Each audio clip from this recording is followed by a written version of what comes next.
मध्य प्रदेश में हैवीवेट नेता उतारने के बाद क्या यही रणनीति भारतीय जनता पार्टी राजस्थान में अपनाने वाली है?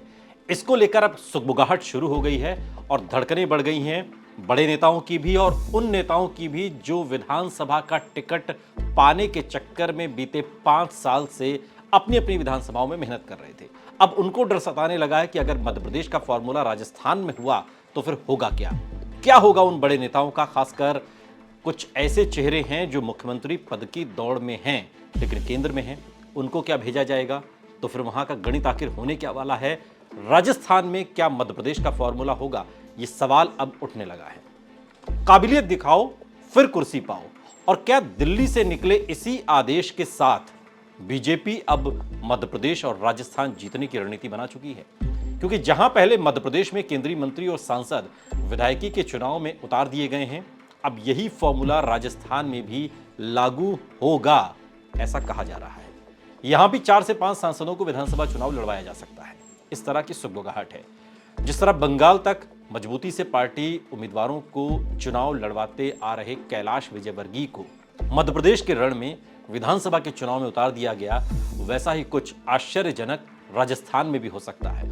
मसलन जल शक्ति मंत्री गजेंद्र सिंह शेखावत, कानून मंत्री अर्जुन राम मेघवाल, केंद्रीय कृषि राज्य मंत्री कैलाश चौधरी, पूर्व केंद्रीय मंत्री और सांसद राज्यवर्धन सिंह राठौर, राज्यसभा सांसद किरोड़ी लाल मीणा, ये वो नाम हैं जो विधानसभा चुनाव लड़ने वाले उम्मीदवारों में हो सकते हैं। इन नामों की चर्चा है।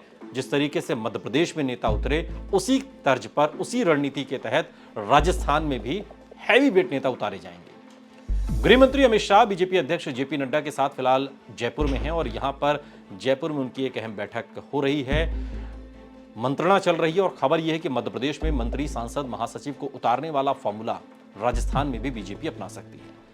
पार्टी को लगता है कि बड़े मंत्री और सांसद भी विधायकी के चुनाव में उतारे जाएंगे तो इससे पक्ष में माहौल बनेगा। पार्टी को लगता है कि इससे स्थानीय स्तर पर नाराजगी काबू में आती है। सिर्फ अपनी ही नहीं बल्कि आसपास की सीट तक पर बड़े चेहरे माहौल बनाने में काम आते हैं। ये बात समझने के लिए आपको कैलाश विजयवर्गीय का उदाहरण देते हैं और इस उदाहरण के जरिए आप समझने की कोशिश करिए कि जब कोई हैवीवेट नेता मैदान में उतरता है तो उसका मतलब क्या होता है। कैलाश विजयवर्गीय जिन्होंने उम्मीदवारी घोषित होने के बाद जब इंदौर में जनता के बीच वो पहुंचे तो उन्होंने कहा, मैं तो लड़ना ही नहीं चाहता था, इस तरह के बयान दिए तो सबने इस पर अपनी राय बना ली कि देखो बड़े नेता बचने लगे, विपक्ष भी यही कहने लगा। लेकिन बीजेपी की रणनीति है कि बड़े नेता उतरेंगे तो फिर इसका असर सीधे जनता में जाएगा और सीधे जनता के बीच ये संदेश दें कि वो उनके बीच के ही कार्यकर्ता बनकर उनसे लड़ने आए हैं। दरअसल जनता के बीच जो कैलाश विजयवर्गीय कहते हैं वो बीजेपी की मैन टू मैन मार्किंग का हिस्सा है। आप कहेंगे ये क्या चीज है? अब आप सोच रहे होंगे ये क्या होती है।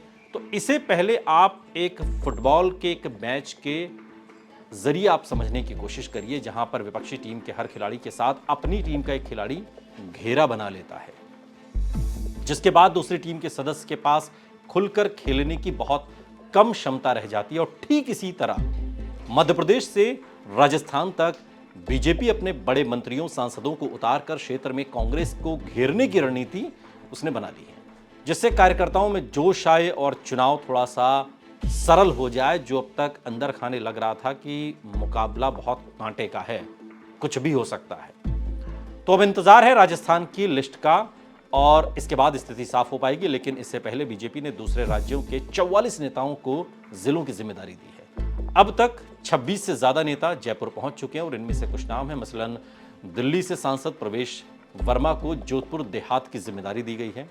पंजाब प्रदेश कांग्रेस के अध्यक्ष सुनील जाखड़ को सीकर जिले की जिम्मेदारी दी गई। वहीं केंद्रीय मंत्री जितेंद्र सिंह को जयपुर शहर की, हरियाणा के विधायक महिपाल ढाडा को हनुमानगढ़ की, हरियाणा प्रदेश महामंत्री संदीप जोशी को चुरू की जिम्मेदारी दी गई है। तो यूपी से बीजेपी के नेता जुगल किशोर को जयपुर देहात उत्तर की जिम्मेदारी दी गई है। जम्मू कश्मीर के पूर्व डिप्टी सीएम निर्मल सिंह को जयपुर देहात दक्षिण और जम्मू कश्मीर के पूर्व डिप्टी सीएम कविंद्र गुप्ता को दौसा जिले की जिम्मेदारी दी गई। तो हरियाणा के बीजेपी नेता अरविंद यादव को अजमेर देहात, दिल्ली के एक और सांसद जो पिछले दिनों बहुत सुर्खियों में रहे, संसद में अपनी अमर्यादित भाषा को लेकर रमेश बिधूड़ी, उनको भी बीजेपी ने एक बड़ी जिम्मेदारी राजस्थान के विधानसभा चुनाव में दी है।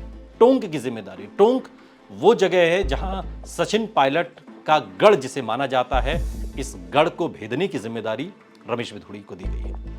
यूपी में बीजेपी के नेता हैं अरुण असीम, उन्हें कोटा देहात की जिम्मेदारी दी गई। तो उत्तराखंड में प्रदेश के जो उपाध्यक्ष हैं कुलदीप कुमार, उनको बारां की जिम्मेदारी दी गई। राजस्थान के लिए बीजेपी की लिस्ट कितना चौंकाती है, लेकिन कुछ सवाल पहले से उठने लगे हैं। जैसे अगर मध्य प्रदेश की तरह बीजेपी ने यहां भी बड़े मंत्री और सांसदों को विधायकी के चुनाव में उतार दिया, तो क्या राजस्थान में भी कुछ मंत्री, सांसद, पदाधिकारी भीतर वाली नाखुशी जाहिर कर सकते हैं जो मध्य प्रदेश में हुआ? ऐसी अटकलें कैलाश विजयवर्गीय के बयान के बाद से ही लग रही हैं। उनको पार्टी ने इंदौर 1 जो सीट है वहां से उम्मीदवार बनाया है और टिकट मिलने के बाद कैलाश ने कहा कि पार्टी ने टिकट दे दिया मुझे, लेकिन मैं अंदर से खुश नहीं हूं। अब देखना यह होगा कि क्या राजस्थान से भी कैलाश विजयवर्गीय जैसी भीतरी अनिच्छा जाहिर होती है कि टिकट मिल गया, हैरान भी हैं, टिकट कट गया तो लोग परेशान भी हैं। लेकिन मध्य प्रदेश की तर्ज पर अगर राजस्थान को साधने का गणित बीजेपी ने बनाया है तो इसके कई सियासी मायने हैं। एक, राजस्थान में मुख्यमंत्री के चेहरे को लेकर एक कंफ्यूजन रहेगी, या फिर मुख्यमंत्री पद का कोई एक चेहरा नहीं रहेगा, कई चेहरे रहेंगे। जो कोशिश मध्य प्रदेश में नजर आती है हैवीवेट नेता उतारने के बाद, जिस तरीके से कैलाश विजयवर्गीय की जनसभा में जब कैलाश विजयवर्गीय इस बात को कह रहे थे कि मैं तो लड़ना ही नहीं चाहता, तो भीड़ से आवाज आई कि अब आप सीएम बन जाओ। क्या ऐसी आवाज, क्या ऐसी डिमांड, क्या ऐसी मांग राजस्थान में भी सुनाई देगी? आपको थोड़ा सा इंतजार करना होगा उस लिस्ट का, जो लिस्ट सामने आएगी और पहली सूची में ही पूरी तरीके से तस्वीर साफ हो जाएगी कि क्या मध्य प्रदेश के रास्ते पर राजस्थान निकल पड़ा है। अगर ऐसा है तो फिर चेहरा एक नहीं, कई चेहरे होंगे।